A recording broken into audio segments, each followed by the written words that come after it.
L'euro numérique arrive à grands pas et, si vous écoutez les directeurs de banque centrale, c'est un projet absolument exceptionnel. Un projet qui est à la fois révolutionnaire mais qui en même temps ne changera rien à vos habitudes. En fait, évidemment, il ne donne que les effets positifs de l'euro numérique seulement. Voilà, maintenant, après les particuliers, ce sont les banques qui commencent à s'inquiéter. Et c'est de ça qu'on va parler aujourd'hui. En tout cas, bonjour, bienvenue dans cette vidéo de DME en direct. Comme toujours, si vous n'êtes pas abonné, je vous suggère de le faire et de cliquer sur la cloche pour être prévenu lorsque je sors une nouvelle vidéo. Et on regarde tout de suite deux articles sur ce fameux euro numérique. Le premier, il date un peu, il a quelques semaines, mais il est encore extrêmement présent et pertinent. Les 350 millions d'habitants de la zone euro vont-ils adopter en masse une nouvelle version numérique de l'euro dans les prochaines années? Les prochaines années, c'est vraiment demain, vous verrez, ça va commencer à la fin de cette année. Cela semble être l'objectif de la Banque centrale européenne qui a livré sa vision de cette monnaie numérique de banque centrale que des intermédiaires supervisés pourraient opérer. L'institution évoque une application grand public capable de composer des paiements sans contact et des codes QR. Ils ont réinventé Lydia, quoi. Non, parce que les paiements sans contact et les QR codes, même entre particuliers, Revolut le fait, Lydia le fait. Ça ne m'impressionne pas énormément la Banque centrale européenne. Il faut vous renseigner sur ce qui existe déjà, hein, parce que là, je ne suis pas impressionné pour l'instant. Enfin, sur la qualité, parce que je suis impressionné sur le projet. J'ai plutôt peur. La réflexion sur l'euro numérique progresse au sein de la Banque centrale européenne. Lancée fin 2019 pour proposer une alternative centralisée aux crypto-monnaies, ça n'a rien à voir avec une crypto-monnaie. Hein. Ça n'a rien à voir avec une crypto-monnaie. Une crypto-monnaie, c'est fait pour éviter les États, justement, pour échapper aux banques centrales. Parce qu'on n'a pas confiance dans les États et dans les banques centrales. Quand je dis on, moi je ne suis pas un amoureux de la crypto-monnaie, mais ceux qui utilisent n'ont pas confiance dans les banques centrales et les États. Donc créer un euro numérique, c'est l'antithèse de la crypto-monnaie. C'est l'antithèse de la crypto-monnaie, l'euro numérique. Donc ne nous dites pas que c'est pour concurrencer la crypto, ou alors pour les imbéciles qui ne savent même pas ce que c'est qu'une crypto-monnaie, quoi. Mais sinon, vraiment, pas de raison. Le projet d'euro doit encore trouver son usage. Monnaie de gros pour les transactions de montant. Non, c'est plutôt monnaie pour les transactions de gros montants. Monnaie de détail. Monnaie programmable pour autoriser certains services financiers. La BCE semble avoir finalement tranché. Le futur euro numérique ne sera jamais une monnaie programmable. Limité dans ses usages, a décrété lundi un haut responsable de la Banque centrale européenne. Et ça, c'est la chose qui faisait le plus peur. C'est-à-dire qu'on vous dise, tiens, on vous met un euro numérique, et puis vous avez le droit de le dépenser, mais surtout pas pour acheter de l'essence. Uniquement pour des choses vertes.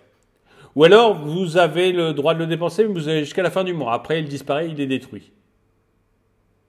Ça, c'était ce qui faisait peur. C'était ce en quoi on râlait. Mais vous allez voir, peut-être à raison. Vous allez voir. Parce que l'idée qu'on avait, nous, de l'euro numérique, et ce sur quoi je mets en garde, c'est qu'en fait, c'est un moyen parfait de vous fliquer. Vous voyez, c'est un contrôle chinois, un contrôle social à la chinoise. C'est-à-dire qu'on va dire, monsieur qui fait de l'euro numérique, monsieur qui voulait dépenser l'euro numérique, très bien, vous avez pris 2 fois l'avion cette année. Interdit de le prendre une 3e fois. Vous ne pourrez plus dépenser votre argent pour ça. Monsieur, ça fait 3 fois que vous faites le plein ce mois-ci. Vous dépensez trop d'argent en essence. C'est pas bon pour la planète. Donc terminé, vous n'avez plus le droit d'utiliser votre voiture. Vous n'aurez plus le droit d'utiliser de l'euro numérique pour faire le plein d'essence. Et comme ça sera la seule monnaie qui existera, vous n'aurez plus le droit du tout. Vous n'avez pas été gentil avec le président?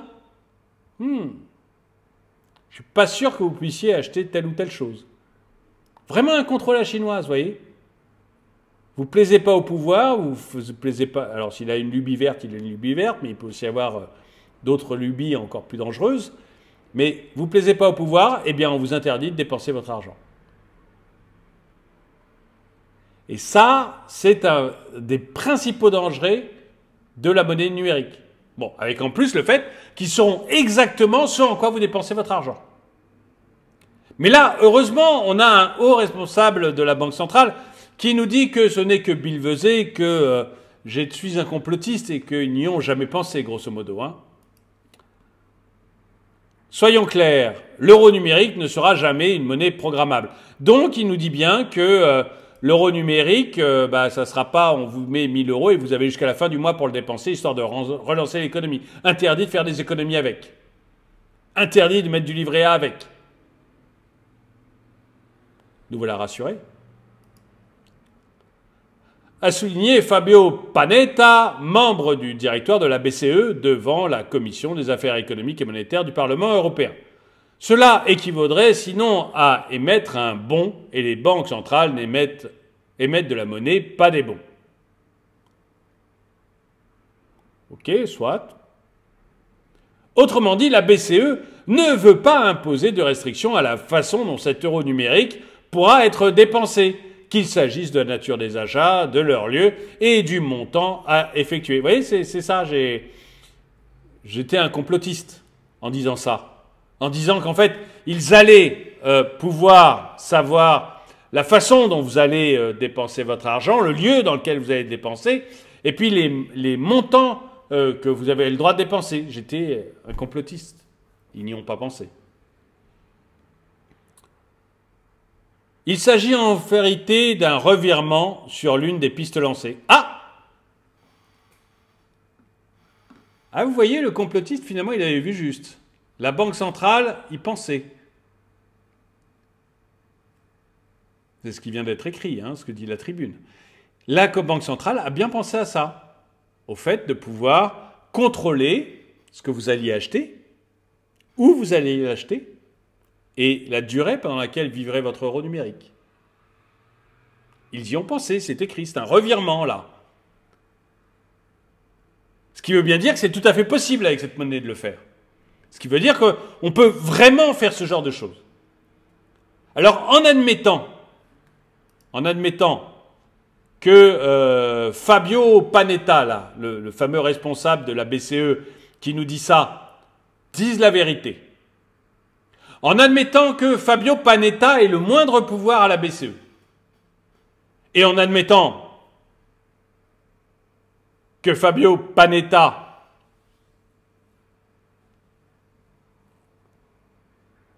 donc ne soit pas en train de mentir, en admettant tout ça, eh bien, on peut le croire. Mais Fabio Panetta, il sera où demain? Il sera encore à la BCE? Et le patron de la BCE, demain, ça pourrait être quelqu'un d'autre. Donc même en admettant que les responsables actuels ne vous mentent pas, bon, on sait bien qu'en France et en Europe, on n'a jamais un gouvernant qui ment au peuple. Ça n'est jamais arrivé. Jamais un gouvernant français ou européen n'a menti au peuple. Ils ne savent pas ce que c'est, ça. Donc, on va les croire, et comme on les croit, on est ravis. Par contre, demain, ça ne sera plus eux. Et l'euro numérique permet de contrôler ce que vous dépensez, de contrôler combien vous dépensez, de contrôler où vous le dépensez, et de contrôler la durée pendant laquelle vous avez le droit de le dépenser. Est-ce qu'on n'est pas en train de remettre là les clés d'un pouvoir absolu à la Banque centrale? Un pouvoir absolu, c'est-à-dire que demain, la Banque centrale décide, alors évidemment avec les États derrière elle, mais demain, la Banque centrale décide que vous n'avez plus le droit de dépenser cet argent ailleurs qu'en France, vous êtes coincé en France. Demain, elle décide que vous n'avez plus le droit de faire plus de 2 pleins par semaine parce que raisons écologiques, vous n'avez plus le droit de faire plus de 2 pleins par semaine. Je vais être extrémiste. Demain, elle décide que vous n'avez plus le droit de dépenser votre argent dans des restaurants bretons ou dans n'importe quel magasin tenu par des Bretons. Évidemment, j'utilise le mot breton pour ne pas être striqué.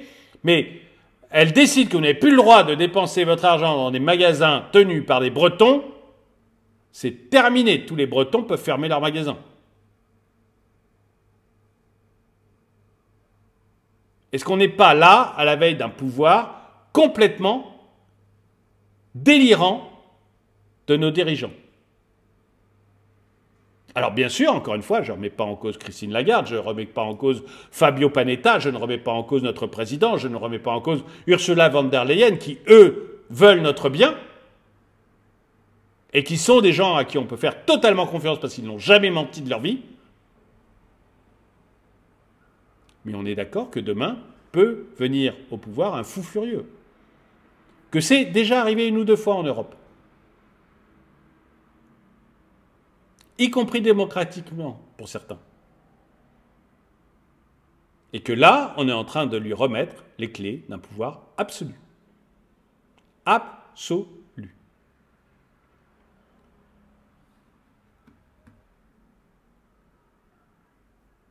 On peut, tout ça parce qu'il va nous permettre de faire des paiements comme Lydia et Revolut, quoi. Excusez-moi, je ne suis pas sûr que ça en vaille la peine. Je suis vraiment pas certain que ça en vaille la peine. Le rapport risque-bénéfice me semble très en défaveur de l'euro numérique. Dites-moi ce que vous en pensez dans les commentaires. Moi, je trouve que pour l'instant, c'est très en défaveur. Donc, il s'agit bien d'un revirement sur l'une des pistes lancées en 2020. Donc, pas une piste d'il y a 40 ans. En 2020, il y pensait. L'institution annonçait en effet étudier la possibilité d'émettre pour les citoyens européens une monnaie programmable comme des jetons, ouvrant des droits financiers. Donc c'est pas, vous voyez, c'est pas un truc de dingo, de complotiste, c'est bien un truc auquel ils ont pensé, et il n'y a pas très longtemps. La BCE vise donc désormais une adoption de masse présente dans le quotidien des citoyens. Et une fois que ce sera de masse, que tout le monde l'utilisera, qu'est-ce qui se passera? Une fois que nous n'utiliserons plus de cash, que nous n'aurons plus que ça, qu'est-ce qui se passera? On aura donné un pouvoir absolu à nos dirigeants. La route est toutefois encore longue, tandis que des États, la Chine en tête avec le yuan, le e-yuan, ont déjà lancé une monnaie numérique de banque centrale. Est-ce qu'il faut vraiment regarder la démocratie chinoise et la prendre comme exemple? Le lancement effectif en Union européenne ne devrait pas avoir lieu avant 2025. Vous allez voir que non, ça va être beaucoup plus tôt que ça. Et donc, c'est là que je vais dans le deuxième article que j'ai trouvé. Euronumérique, la Banque de France précise les contours. Le gouverneur de la Banque de France a dessiné jeudi les contours de l'euronumérique, un projet prévu pour 2027 ou 2028 et porté par la Banque centrale européenne qui n'a pour l'instant pas les faveurs des banques commerciales. Vous allez voir pourquoi. Alors, j'ai dit beaucoup plus tôt que 2025 parce que vous allez voir que ça va être expérimenté très rapidement. Ok, ça sera peut-être massifié qu'en 2025, 2027 ou 2028, mais vous allez voir que ça va être expérimenté très rapidement. Donc voilà le gouverneur de la Banque de France, pour ceux qui ne connaissent pas son visage. Le cash plus, oui, parce qu'on n'utilise pas euro numérique parce que les gens ont peur de l'euro. Ils ont compris. Ils ont compris. Donc ils ont peur. Donc on change le mot. Ça s'appelle cash plus maintenant. Ça n'a rien à voir avec du cash. Rien, ce n'est pas du cash. Au mieux, vous savez, c'est le Monéo là, que vous utilisez à l'épicerie avec votre téléphone. Au mieux. Mais ce n'est pas du cash. Mais on appelle cash plus parce que les gens ont plus confiance dans le cash. Vous voyez, quand on commence avec les mots à essayer de vous tromper, ça sent pas bon. Quand l'euro numérique, on l'appelle cash plus alors que ça n'a rien à voir avec du cash, ça sent pas bon. C'est désormais comme cela que François Villeroy de Galhau, le gouverneur de la Banque de France, appelle l'euro numérique. Le e-euro sera un billet de banque numérique, ça n'a rien à voir avec un billet de banque. Vous vous en rendez compte, ça n'a rien à voir avec un billet de banque, justement. Et quand on utilise, vous voyez, mal nommer les choses ajoute au malheur du monde. Un philosophe disait ça, un philosophe français, j'ai oublié lequel, un récent, après-guerre, mais j'ai oublié son nom, peu importe. Mal nommé, vous me direz dans les commentaires si vous vous rappelez son nom. Mal nommer les choses ajoute au malheur du monde. Ce n'est pas du cash, donc ça n'a pas de raison de s'appeler cash plus. Et ce n'est pas un billet de banque numérique. Ça n'a rien à voir avec un billet de banque. Alors pourquoi ils vous disent que c'est un billet de banque? Si ça n'a rien à voir avec un billet de banque, pourquoi? Posez-vous la question, ils vous disent que c'est un billet de banque. Est-ce que ça ne serait pas pour vous rassurer parce que le billet de banque, vous avez confiance?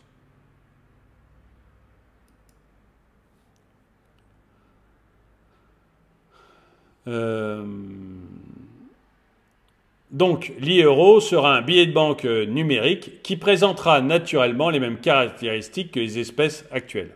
Pas du tout. Mais pas du tout. Puisqu'il est numérique. Donc, pas du tout. A déclaré le responsable lors d'un événement organisé par la Banque de financement et d'investissement de BNP Paribas. Pour le gouverneur de la Banque de France, il apportera des avantages significatifs aux espèces actuelles en permettant notamment le règlement en ligne ou entre particuliers. Donc, il va faire ce que fait Lydia ou ce que font Revolut. Excusez-moi, je ne connais que ces deux-là. Il y en a sûrement plein d'autres qui le font. Moi, il s'avère que j'utilise ces deux-là, donc voilà. Mais c'est exactement ce que fait Lydia ou que fait Revolut. Et pas mal de néobanques. Donc ça m'apporte quoi exactement? Ça m'apporte quoi qui justifie que je me mette comme ça sous la coupe et sous la volonté de la banque centrale, qui peut, comme ça, décider demain que finalement, pour certains achats, on va arrêter, on va interdire certains achats. Qui peut décider comme ça, du jour au lendemain, que l'euro numérique, finalement, ça s'arrête tous les mois. On remet les compteurs à zéro tous les mois. Un claquement de doigts, ils n'ont qu'à le faire. Vous me direz, ils ne le feront jamais. Je vous rappelle que la Banque centrale est en train de faire la morale aux banques et leur dire, je vous prêterai pour tous les investissements non verts que vous ferez, par exemple, vous prêtez de l'argent à Total, vous prêtez de l'argent à une entreprise polluante, l'argent que vous prêterez sera plus cher. La Banque centrale le fait déjà avec les banques. Qu'est-ce qui empêchera demain de dire aux particuliers, écoutez, si vous achetez de l'essence, si vous achetez un truc non vert, eh bien, votre euro numérique vaudra moins. Votre euro numérique vaudra 75 centimes. C'est exactement la même logique. Donc, ils le font avec les banques, ce qui est complètement fou, parce que ce n'est pas du tout le travail de la Banque centrale, mais Christine Lagarde l'a décidé, donc elle le fait. Elle en a le pouvoir. Qu'est-ce qui empêcherait quelqu'un d'autre? Évidemment pas elle, parce qu'elle veut votre bien, donc évidemment pas Christine Lagarde. Je parle d'un autre directeur de la Banque centrale. Qu'est-ce qui empêcherait de décider demain que quand vous voulez voyager en train, eh ben, 1 euro numérique vaut 1 euro, et que quand vous voulez voyager en voiture et faire des pleins d'essence ou en avion, 1 euro numérique vaut 75 centimes. Rien du tout. Et qu'est-ce qui vous offre en échange? La possibilité de faire des choses comme sur Lydia ou Revolut. Est-ce que ça vaut le coup? Je demande, est-ce que ça vaut le coup?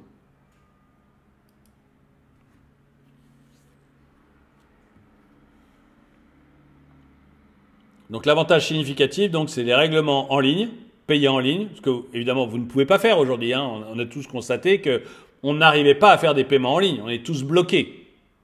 On n'y arrive pas. C'est pas possible. Ou entre particuliers. Lydia, Revolut. En plus, ces cas d'usage classiques de paiement, en plus des cas classiques de paiement chez les commerçants, par exemple. Des trucs qu'on n'arrive pas à faire aujourd'hui, payer en ligne. Moi, avec mon téléphone, alors je ne suis pas un génie de l'informatique, mais moi, quand même, avec mon téléphone, je paye chez le commerçant, je peux transférer l'argent à mes amis, je peux même séparer une addition en 3-4 et on paye ensemble le commerçant en venant chacun de notre application. Tout ça, je le fais aujourd'hui. Alors, qu'est-ce que ça m'apporte, votre machin?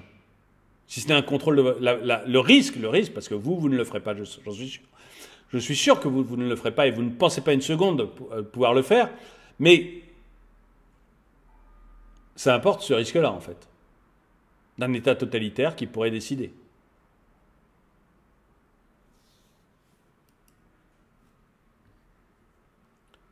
Une limite de détention s'appliquera aux comptes en euros numériques et garantira que l'euro numérique serve de moyen de paiement plus que de réserve de valeur, a-t-il également souligné. Vous vous rendez compte que c'est exactement l'inverse de ce que nous avait dit tout à l'heure notre cher Italien ou Espagnol, là, je ne me rappelle plus son nom, représentant de la BCE, je retrouve son nom, Fabio Panetta. Fabio Panetta nous a dit, cet article-là, il était de janvier, Fabio Panetta nous a dit en janvier, non, ce n'est pas un token, il n'y aura pas de limite de détention. Et là, notre cher président de la Banque de France, 6 mois après, nous dit, si, il y aura une limite de détention. Vous voyez qu'ils ont déjà changé d'avis. Donc, voilà, vous ne pourrez pas le mettre de côté. Non, vous voulez mettre votre argent sur un livret A, puis quoi encore? Vous voulez faire de l'épargne? Non, mais vous êtes malade. Vous voulez épargner de l'argent, mais vous êtes des grands dingos. Non, consomme, achète. Alors, pas n'importe quoi, ce que je te dis d'acheter.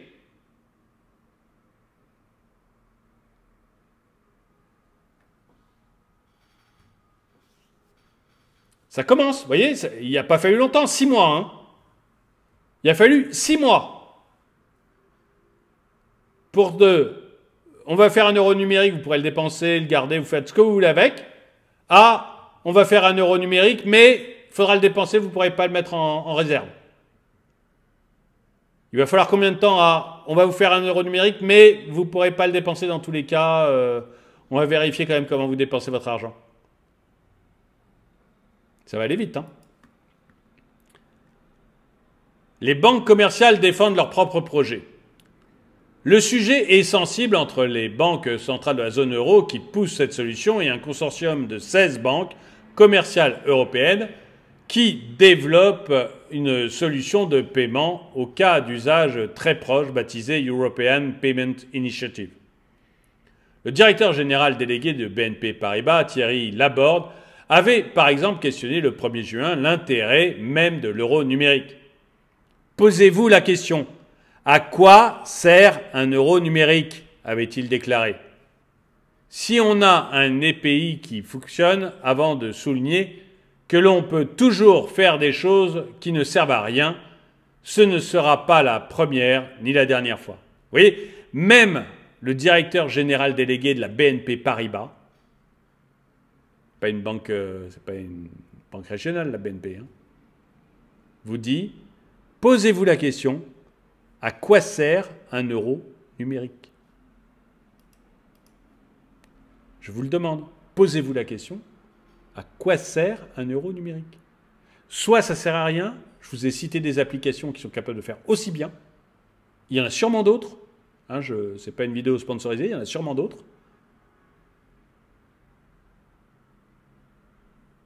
Si vous voulez des cryptos, vous pouvez acheter des cryptos très facilement. Donc, à quoi sert un euro numérique, qui en plus est l'antithèse du crypto?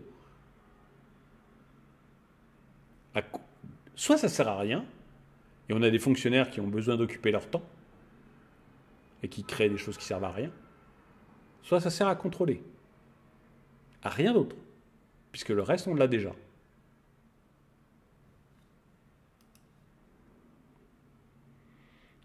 L'OTAN au point mort, le projet EPI, donc c'est celui, vous savez, des 18 banques, visant à concurrencer les géants américains Visa et Mastercard, a trouvé un second souffle avec une série d'annonces en avril.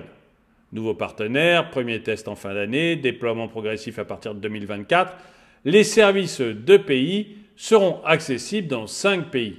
La France, l'Allemagne, en France, en Allemagne, aux Pays-Bas, en Belgique et au Luxembourg. L'ensemble de ces marchés représente plus de 60% des transactions électroniques en Europe. C'est une très bonne base de développement, a déjà pu souligner Martina Weimert, directrice générale de l'EPI. Le consortium a annoncé en parallèle l'achat de 2 startups néerlandaises, concurrentes idéales, et le fournisseur de solutions de paiement luxembourgeois Payconic International pour un montant non communiqué. Martina Weimert a tenté de réconcilier les deux projets en soulignant que l'euro numérique pourrait être intégré à la solution EPI et non vivre à part. Nous avons démontré à travers le wallet, le portefeuille, on peut avoir des comptes bancaires, mais on peut aussi avoir le compte euro numérique, a-t-elle expliqué en référence à des tests réalisés. Ce que veut le client, c'est une application tour de contrôle. Un euro numérique n'entraînera pas de désintermédiation. Ah oui, parce que la grande peur des banques, c'est aussi qu'on n'ait plus besoin d'elles. En fait, si la Banque centrale a mon compte direct avec mon euro numérique, à quoi sert la BNP? À quoi sert le Crédit Agricole? À quoi servent toutes ces banques? Donc elles ont aussi peur de perdre leurs clients. Alors moi, je vais vous dire mon avis, je préfère largement avoir mon compte dans une banque classique, quelle qu'elle soit, plutôt que de l'avoir à la Banque centrale européenne. Plus je suis loin de l'État, plus je suis heureux.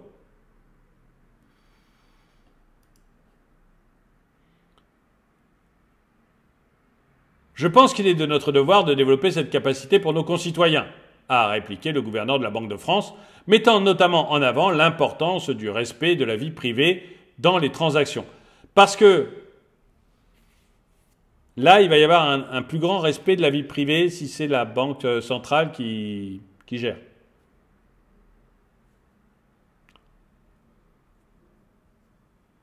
Ok. Un euro numérique n'entraînera pas de désintermédiation. Là, il essaie un peu de les rassurer, les pauvres. A souligné le gouverneur de la Banque de France, puisqu'il sera distribué par l'intermédiaire des banques commerciales. Oui, mais l'argent sera à la Banque centrale européenne. Donc en fait, ils vont faire un peu comme meilleur taux, quoi.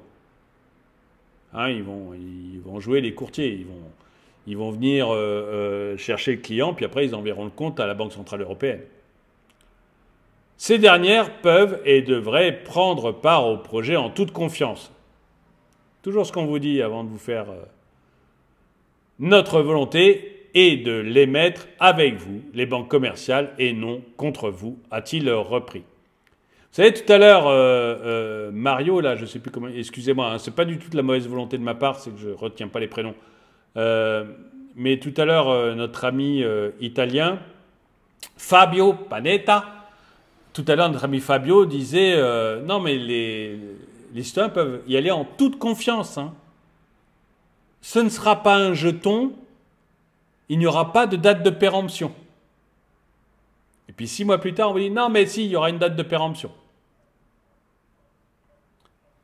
Moi, je comprends que les banques commerciales, elles flippent un peu quand même, hein, quand on vous dit non, mais vous pouvez y aller en toute confiance. On est gentils, nous. On est le camp du bien, nous. On ne veut pas de mal. Nous vivons au milieu des petites fleurs et des écureuils. La phase dite de préparation de l'euro numérique devrait débuter en fin d'année.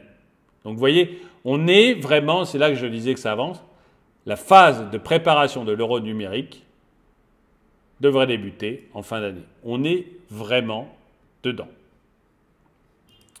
Mais les banques commerciales, elles n'y croient pas. il n'a pas convaincu. Dans une déclaration transmise à l'AFP, la Fédération bancaire française a rappelé ses réserves sur l'opportunité d'un tel projet en soulignant qu'il n'existe pas, à date, de besoin qui ne serait pas déjà couvert par une des solutions existantes ou en cours de développement. Et je suis tout à fait d'accord. En fait, il n'y a aucun besoin si ce n'est le fait de nous contrôler.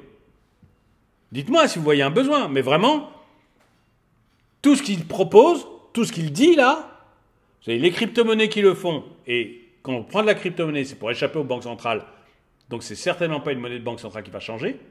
Et tous ces moyens de paiement, ils existent déjà, dans des applications basiques, que presque tout le monde a.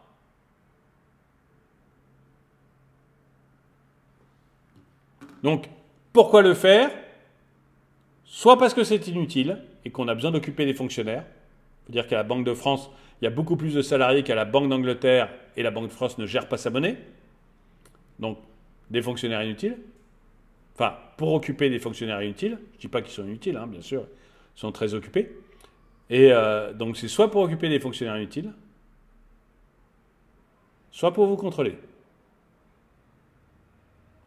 Et ce n'est pas moi qui le dis, c'est les banques commerciales. Et en plus, on vient de choper la Banque centrale en train de mentir. En 6 mois, elle a changé d'avis sur la durée de détention de l'euro numérique. Dites-moi ce que vous en pensez dans les commentaires. Est-ce que vous pensez que effectivement le but c'est de contrôler davantage la population ou est-ce que vous pensez que non, ils font ça pour le bien de l'humanité?